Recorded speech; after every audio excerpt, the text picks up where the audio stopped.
is Sarah, and today I'm going to be teaching you guys about anatomical terminology. This is Simba, who's going to be my assistant, and he's going to help demonstrate some directional terms and some movements that I'm going to be showing you. So the first thing I'm going to be teaching you guys about is the anatomical position.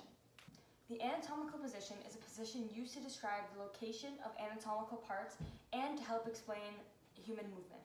So for the anatomical position, you stand with your feet on the floor, they're shoulder width apart. Your arms are by your side, your palms face forward, so do your toes and your head, they all face forward, and you face the person observing you. So if Simba right here was my observer, he's looking this way. So I would be standing this way so he could see the anatomical position, and this is how I would do it. And if you guys were facing me, you guys were the observer, I would be standing like this so you guys can see me.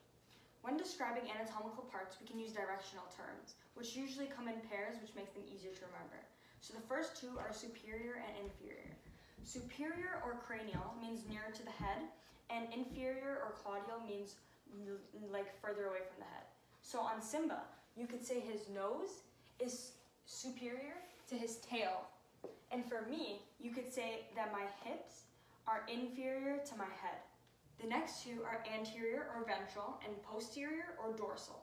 So an example on me would be my knee is anterior to my elbow, and for Simba, come up. And for Simba, it would be his hind leg would be posterior to his front leg. The next two terms would be medial and lateral.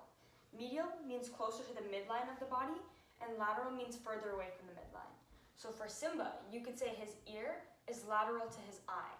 And for me, you could say my belly button is medial to my palms, my hands. The next two terms are proximal and distal, and they're specific to limbs. Proximal means nearer to the attachment of the limb onto the body, and distal means further away from the attachment of the limb onto the body. So you could say for me, on my hand, my fingers are distal to my shoulder, and for Simba, you could say his elbow, which is right here, is proximal to his nails, which are at the front over here. The final two terms are superficial and deep. Superficial means on or near the surface of the body, and deep means further away from the surface of the body. So for me, you could say my hair is superficial to my brain. And for Simba, you could say his stomach is deep to his paw. And there's one more term, which is intermediate, which means in between. It's an extra term that's not regularly used. So you could say my elbow. You could say my elbow is intermediate to my hand and my shoulder. The next thing we're going to talk about is anatomical planes, which are two-dimensional spaces cut by a plane in which movements can occur. There are three planes. The first one is the sagittal, also known as the median or mid-sagittal plane. The next is the frontal or coronal plane. And the third is the transverse or horizontal plane. There is also an extra plane called the oblique plane, which is slanted and it lies between the vertical and horizontal planes. So in my upper body, the oblique plane would cut here. In each plane, movements take place in them. The sagittal plane divides the body into left and right side, and the movements in this plane go forward. There are four movements in this plane. The sagittal plane, if it cuts the body into unequal parts, it is called a parasagittal plane. Now the first two movements in this plane that go hand in hand are flexion and extension. Flexion means decreasing the angle at a joint, and extension means increasing the angle at a joint. So for example, in my arm, this would be flexion, I'm decreasing the angle, and for extension, if I go it would be like this. Hyperextension is when the angle is increased beyond the normal. So this would be normal. Hyperextension would be if I can move it back like this, and that's not normal. For Simba, if we're going to do flexion and extension, we can take his paw right here, and if we move it like this, it's flexion, and if we go like this, it would be extension. Final movements in this plane would be dorsi and plantar flexion, which are specific to the ankle joint. So for dorsiflexion, you're bringing your toes towards the shin, like this, and for plantar flexion, you're bringing your toes away from the shin, like this. The next plane, the frontal plane, divides the body into anterior and posterior parts. So for me, it would cut my body horizontally like this, and for Simba, it would cut him like this, straight through his body like that. So there are 7 movements in this plane, and the movements are usually sideways. The first 2 movements in this plane are adduction and abduction. Abduction is moving a body part away from the midline like this, and adduction is moving a body part towards the midline, like this. For Simba, it's the same thing with his arms. So this would be abduction, and this would be adduction. The next two movements are inversion and eversion, which are specific to the ankle joint. Inversion would be turning the sole of your foot inward so it faces the midline like this, and eversion would be turning the sole of your foot away from the midline so it faces outward like this. Then there's elevation and depression. Elevation is raising a body part to the superior position like this, and depression is lowering a body part to the inferior position like this.